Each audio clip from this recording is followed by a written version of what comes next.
Shirting মাছের এই মজাদার রেসিপিটা আশা করি কোনোদিনও খাননি। আপনি যদি এই মাছটা ভালোবাসেন তাহলে ভিডিওটা মন দিয়ে দেখে নিন, কারণ এই রেসিপিটা তৈরি হবে কোনো রকম পরিশ্রম ছাড়াই আর মাত্র 15 থেকে 20 মিনিটের মধ্যে তৈরি হয়ে যাবে।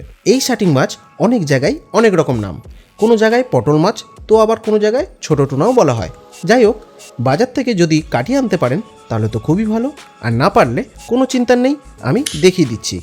সেরকম কিছুই না, মাছটার যেহেতু আঁশ নেই, সব পাকড়াগুলোকে এভাবে কেটে নেবেন, আর অবশ্যই লেজটাকেও কেটে নিতে হবে।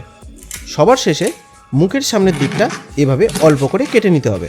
তারপর গলার দিকটা হালকা ফালি করে এভাবে টানলেই পিত্তটা বেরিয়ে আসবে।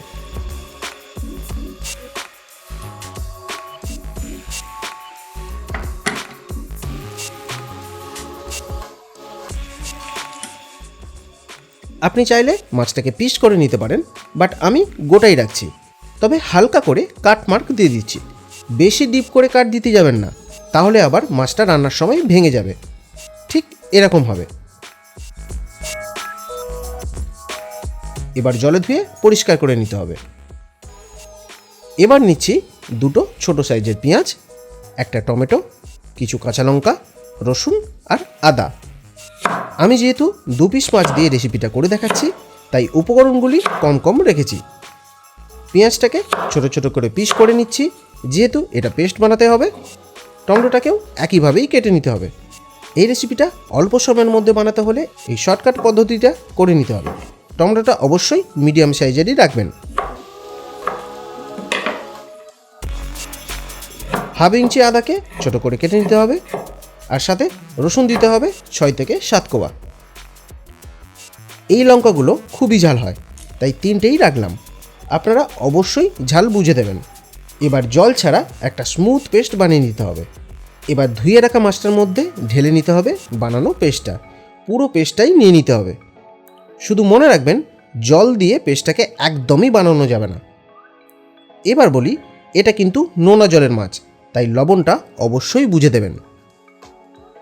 সাথে হলুদ গুঁড়ো দিতে হবে 1/2 চা চামচ। কালারের জন্য নিচ্ছি 1/2 চা চামচ কাশ্মীরি লঙ্কার গুঁড়ো, এটা পুরোপুরি অপশনাল, স্কিপ করতে পারেন। আর জিরে গুঁড়ো নিতে হবে 1/2 চা চামচ। সাথে সর্ষের তেল নিতে হবে প্রায় 3 টেবিল চামচের মতো। তেলটা একটু বেশি রাখতে হবে, কারণ এক্সট্রা করে কড়াইতে তেল দিতে হবে না। এবার ভালো করে মশলার সাথে মাছগুলোকে মাখিয়ে নিতে হবে। যেখানে যেখানে কাটমার্ক দেওয়া আছে সেখানে মশলা একটু ঢুকিয়ে দেবেন। এই সময় মশলা থেকে যে সুন্দর গন্ধটা বেরিয়ে আসবে, আপনি বুঝেই যাবেন রেসিপিটা কত সুন্দর হতে চলেছে। আশা করি এরকমভাবে কোনো দিনও রান্না করেননি। মশলা মাখানো শেষ হয়ে গেলে ম্যারিনেট করে রাখার কোনো দরকার নেই। যদি ইচ্ছে হয় 5 থেকে 10 মিনিট রাখতে পারেন। এবার একটা কড়াইয়ের মধ্যে ডাইরেক্ট তুলে দিতে হবে মাছগুলোকে। এখানে একটা খুব গুরুত্বপূর্ণ টিপস, কড়াইটা বসিয়ে বার্নারটা জেলেই একদম লোতো করে দেবেন। কড়াইটা বেশি গরম করে মাছটাকে তুলতে যাবেন না। মাছটা তুলে নেওয়ার পরে বাকি মশলাটাও তুলে নিতে হবে। 1 থেকে 2 মিনিট পর মাছটাকে উল্টে দিতে হবে। তারপর গ্রেভি অনুসারে জল দিয়ে দিতে হবে, আর দিতে হবে 2টো চেরা কাঁচা লঙ্কা। এটা দিলে দারুণ একটা ফ্লেভার আসে। এবার জলটা ফুটে উঠলে ঢাকা দিয়ে 15 থেকে 20 মিনিট পর্যন্ত রান্না করতে হবে, আর মাঝে শুধু 2-1 বার মাছটাকে উল্টে দিতে হবে। প্রায় 20 মিনিট পর রান্নাটা একদম রেডি। এবার দিয়ে দেবো আরও সামান্য সর্ষের তেল, এটা দিলে ফ্লেভারটা দ্বিগুণ হয়ে যাবে। আর সবার শেষে ধনেপাতা কুচি দিয়ে নামিয়ে নিতে হবে। তাহলে এবারে বাজার থেকে এই মাছ এলে অবশ্যই এভাবে রান্না করে দেখুন, সবাই চেটেপুটে খাবে। ভিডিওটা ভালো লাগলে লাইক, শেয়ার, সাবস্ক্রাইব করতে ভুলবেন না। দেখা হচ্ছে পরবর্তী ভিডিওতে। ভালো থাকবেন, সুস্থ থাকবেন, ধন্যবাদ।